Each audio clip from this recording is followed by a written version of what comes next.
Ya, selamat pagi saudara, shalom. Ya, saya percaya bahwa kita semua ada dalam anugerah Tuhan, dan biarlah kita mau senantiasa melandasi seluruh hidup kita di atas dasar kebenaran firman. Itulah sebabnya pagi ini sebelum kita melakukan semua tugas dan aktivitas, kita mau sungguh-sungguh ya mengerti, mengenal, bahkan mengetahui kehendak Tuhan lewat firman-Nya. Firman Tuhan terambil hari ini dari 2 Korintus pasal yang ke-7. 2 Korintus pasal yang ke-7 ayat yang pertama, firman Tuhan berkata, "Saudara-saudaraku yang kekasih, karena kita sekarang memiliki janji-janji itu, marilah kita menyucikan diri kita dari semua pencemaran jasmani dan rohani, dan dengan demikian menyempurnakan kekudusan kita dalam takut akan Allah." Ya, saudara-saudaraku yang kekasih, kata Rasul Paulus, karena kita sekarang memiliki janji-janji itu. Ya, karena itu marilah kita menyucikan diri kita dari semua pencemaran jasmani dan rohani, dan dengan demikian menyempurnakan kekudusan kita dalam takut akan Allah. Waktu kita menerima Yesus sebagai Tuhan dan Juru Selamat, maka kita menerima janji-janji yang sangat berharga, kata firman Tuhan. Janji apakah itu? Janji tentang kehidupan yang kekal. Janji apakah itu? Janji damai sejahtera. Janji apa itu? Janji penyertaan Tuhan. Ya, janji-janji dari Tuhan ya yang sangat-sangat luar biasa. Ketika kita mengaku percaya pada Dia, kita menerima janji itu, dan yang terutama adalah janji tentang keselamatan yang kekal yang sudah Tuhan sediakan bagi saudara dan saya. Karena itu orang yang mengaku percaya pada Yesus tidak perlu takut lagi dengan kematian. Kenapa? Karena kita sudah memiliki janji itu dalam Kristus akan hidup yang kekal. Nah, karena kita ini sudah menerima janji-janji itu, kita diberikan janji yang berharga itu oleh Tuhan. Ya, kita nggak bisa diam saja. Makanya saya selalu berkata, kekristenan, keselamatan itu bukan pasif tetapi aktif. Waktu kita menerima keselamatan dari Kristus, kita nggak bisa pasif aja. Oh, yang penting saya udah Kristen, ya udah diam-diam aja. Enggak. Ketika Tuhan memberikan janji itu kepada kita, maka harus ada sesuatu yang kita lakukan. Ada tendensinya. Ya, ketika Tuhan sudah menerima kita kembali sebagai anak, Dia tidak memperhitungkan dosa kita. Dia memberikan kita bahkan janji. Ketika kita percaya, firman Tuhan berkata, apapun dosa yang sudah kita lakukan di belakang kita tidak lagi diperhitungkan Tuhan, karena Tuhan melihat hidup kita yang sekarang. Dan ketika kita menyerahkan hidup kepada Tuhan, percaya pada Dia, Dia memberikan kita janji.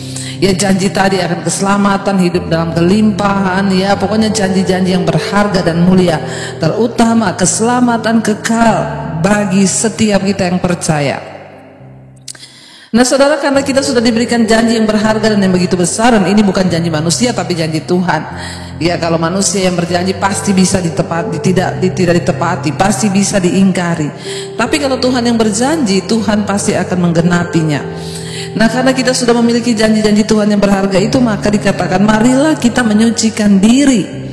Ya, kita disuruh untuk menyucikan diri.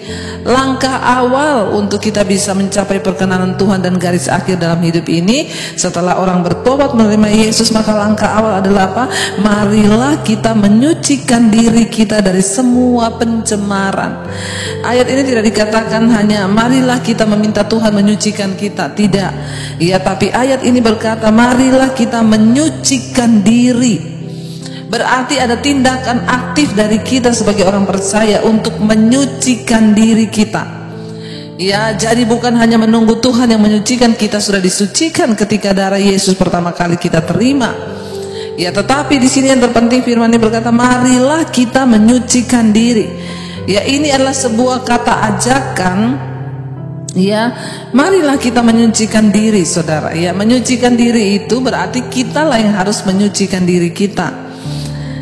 Dari apa firman Tuhan berkata? Dari pencemaran yang pertama, pencemaran jasmani dan pencemaran rohani. Ternyata pencemaran itu ada dua, ada yang mencemarkan rohani, ada yang mencemarkan jasmani.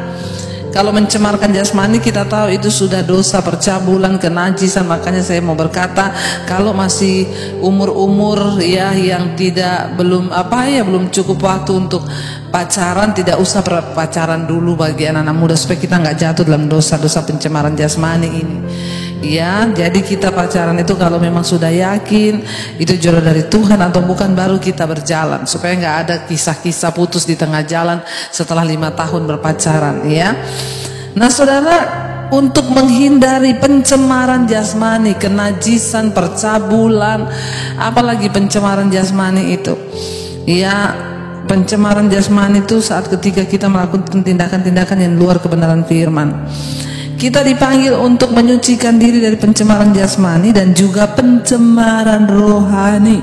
Nah, apa itu pencemaran rohani? Yang pasti yang namanya aja roh tidak terlihat. Pencemaran rohani bisa menjadi kayak kepahitan, kekecewaan, keputusasaan, ketidakpercayaan. Segala sesuatu yang tidak terlihat itu namanya pencemaran rohani.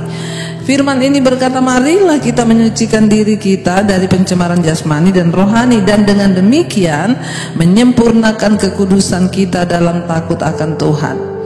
Waktu seseorang menyucikan diri dari pencemaran jasmani dan rohani, maka dia di sini dikatakan sedang menyempurnakan kekudusannya, ya, dalam takut akan Tuhan. Hari-hari ini yang manusia butuhkan adalah hidup takut akan Tuhan. Ya, kenapa? Karena semua sedang digoncang, kita nggak pernah tahu apa yang akan terjadi. Tapi ketika kita takut Tuhan, ya, maka Tuhan itu akan turut bekerja mendatangkan kebaikan di hidup kita. Ya, kita harus menyempurnakan kekudusan kita dalam takut akan Allah. Ya, jadi kita harus berusaha, ya, supaya kita ini bisa kudus dan tidak bercacat dan tidak bercela, baik secara jasmani maupun rohani. Kita disuruh, ya, untuk kita mari, ya, kita menyucikan diri dari pencemaran jasmani dan rohani. Saudara, hari ini mari kita mengukur, mari kita introspeksi, mari kita bertanya, ya, di dalam diri kita ini masih ada pencemaran apa? Kalau ada orang-orang yang melakukan pencemaran jasmani, kenajisan, percabulan, ya, perselingkuhan, bahkan dosa-dosa yang tidak terlihat, maka bertobatlah, saudara, ya. Dan kalau kita hari-hari ini juga masih ada dalam pencemaran rohani, kepahitan, kekecewaan, orang mungkin tidak melihat, tetapi dalam roh kita, kita tahu bahwa kita berbuat dosa. Segala dosa yang ditutupi, yang orang lain tidak tahu, Tuhan Maha mengetahuinya. Mari kita menyempurnakan kekudusan kita dalam Tuhan dengan takut akan Allah, saudara, ya. Karena takut akan Allah itulah yang akan meluputkan kita. Takut akan Tuhanlah yang akan bawa kita ke dalam segala jalan kebenaran. Jangan jadi orang Kristen setengah-setengah, ya, setengah benar setengah salah. Kita mau berdoa hari ini, Tuhan, kami mau jadi orang Kristen yang benar-benar memegang prinsip kebenaran firman, tidak ada kompromi. Kami mau menyucikan diri dari pencemaran jasmani dan rohani, supaya hidup kami boleh berkenan di hadapan Tuhan.